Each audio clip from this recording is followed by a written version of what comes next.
Soft బిర్యానీతో పోల్చుకుంటే spice food తినాలని చాలామందికి ఉంటుంది కదా. అందులో ది ఫేమస్గా చెప్పుకోవచ్చు రాజుల బిర్యానీ. అవునండి, క్షత్రియ హోటల్స్లో మనకి రాజుల బిర్యానీ మంచి ఫేమస్ కదా.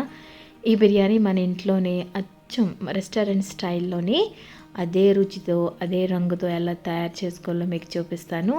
ఎంతమందికి రాజుల బిర్యానీ అంటే ఇష్టమో ఈలోపు మీరు కమెంట్ చేయండి. నేను ప్రాసెస్లోకి వెళ్ళిపోతాం.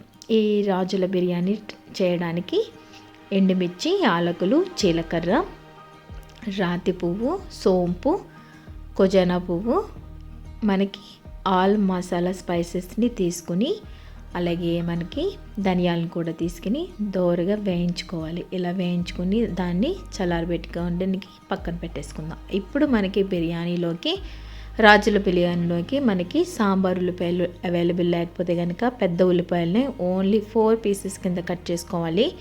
అలాగే 5 నుంచి 6 పచ్చిమిర్చి, అలాగే కొద్దిగా అల్లం వెల్లుల్లి పేస్టు, పుదీనా, కొత్తిమీరని కూడా కట్ చేసుకుని పక్కన పెట్టేసుకుందాం. ఇప్పుడు మనం చికెన్ని మ్యారినేట్ చేసుకోవాలండి. ఇందులోకి మనం దమ్ చేసుకోవడానికి ఏవైతే మసాలాలు యూస్ చేస్తామో పెరుగు, నిమ్మకాయ, అల్లం వెల్లుల్లి పేస్టు అన్నీ కూడా మ్యారినేట్ చేసుకుని దాన్ని కూడా ఒక 1/2 అవర్ మనం పక్కన పెట్టేసుకుందాం. ఇప్పుడు వేయించుకున్న మసాలాలన్నిటినీ ఇక్కడ మీకు చూపిస్తున్న విధంగా మిక్సీ పట్టుకోవాలి.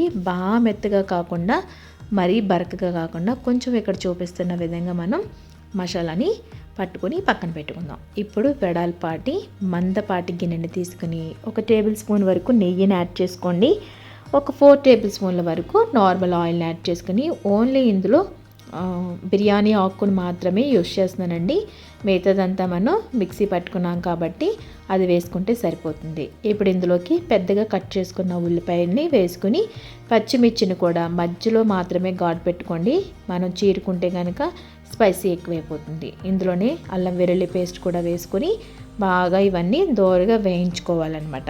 ఇలా వేయించుకున్న తర్వాత మనము కట్ చేసి పెట్టుకున్న కొత్తిమీరని, పుదీనాని కూడా వేసుకొని బాగా దోరగా వేయించుకోవాలి. ఇలా వేయించుకున్న తర్వాత మనం తయారు చేసి పెట్టుకున్న మసాలా ఉంది కదండి, దీన్ని ఒక 2 స్పూన్ల వరకు యాడ్ చేసుకోవాలన్నమాట. ఈ 1/2 కేజీ చికెన్ తీసుకున్నాను కాబట్టి 1/2 కేజీ చికెన్కి ఈ క్వాంటిటీ ఆఫ్ మసాలా సరిపోతుంది.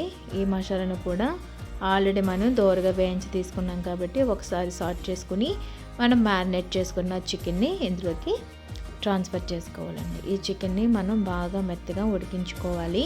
మీకు ఇందులో ఇప్పుడే ఉప్పు, కారం అన్నీ కూడా సరిపోయేలాగా చూసుకోవాలండి. సో ఎందుకంటే వాటర్ యాడ్ చేసిన తర్వాత మీకు ముక్క చెప్పదనం రాకుండా ఉండాలంటే కనుక ఇప్పుడే మనం చికెన్ని ఇక్కడ చూపిస్తున్నాం కదా, ఈ కన్సిస్టెన్సీ అంటే మనకి మొత్తం ఆల్మోస్ట్ చికెన్ కర్రీ లాగా ప్రిపేర్ అయిపోయిన తర్వాత మాత్రమే మనము వాటర్ని యాడ్ చేసుకోవాలన్నమాట. సో ఇప్పుడు మనము నార్మల్ కొలతేనండి, 1 గ్లాస్ ఆఫ్ రైస్కి 2 గ్లాస్ ఆఫ్ వాటర్ని యాడ్ చేసుకోండి. మీరు కనుక బాస్మతి రైస్ని తీసుకుంటే కనుక 1 గ్లాస్ రైస్కి 1.5 గ్లాసున్నర వాటర్ని తీసుకుంటే సరిపోతుంది.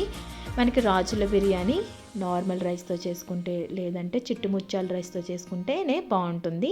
సో అందుకని నేను రెగ్యులర్ రైస్ని మాత్రమే యూస్ చేశాను అనమాట. సో ఇప్పుడు మనం పూర్తిగా ఈ వాటర్ని వేసుకొని కలియబెట్టుకుని ఉప్పు, కారం చూసుకొని ఎసరు బాగా మరిగిన తర్వాత మనము కడిగి పెట్టుకున్న ఈ రైస్ని ఇందులోకి ట్రాన్స్ఫర్ చేసుకొని ఒకసారి కలుపుకొని మూత పెట్టుకునండి మనం లో ఫ్లేమ్లోనే కుక్ చేసుకోవాలన్నమాట.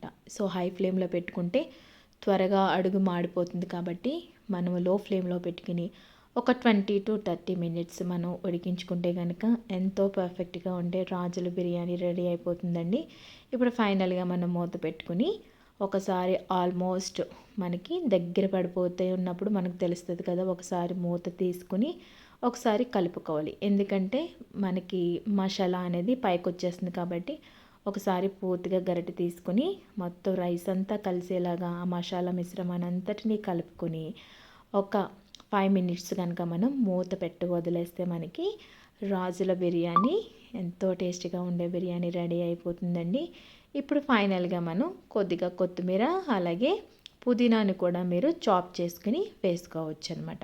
ఈ బిర్యానీని మనము ఒక 10 మినిట్స్ రెస్ట్ ఇచ్చేస్తేనే మీకు ఏ బిర్యానీ అయినా సరే, కర్రీ అయినా సరే టేస్ట్ పూర్తి లెవెల్లో తెలుస్తుంది. సో ఫైనల్గా మనం కొత్తిమీర కొంచెం పుదీనా వేసుకుని గార్నిష్ చేసుకుని ఒక 10 మినిట్స్ పక్కన పెట్టేసి వదిలేద్దామండి. తర్వాత మనం సర్వ్ చేసుకుని తింటే రైతాతో తింటే సరిపోతుందండి. అంత సూపర్ స్పైసీ అండ్ టేస్టీగా ఉంటుంది. ఫైనల్గా వీడియో నచ్చితే మర్చిపోకుండా లైక్ చేయండి. అలాగే ఛానల్ని ఇంకా సబ్స్క్రైబ్ చేసుకోకపోతే కనుక సబ్స్క్రైబ్ చేసుకోండి. Thank you.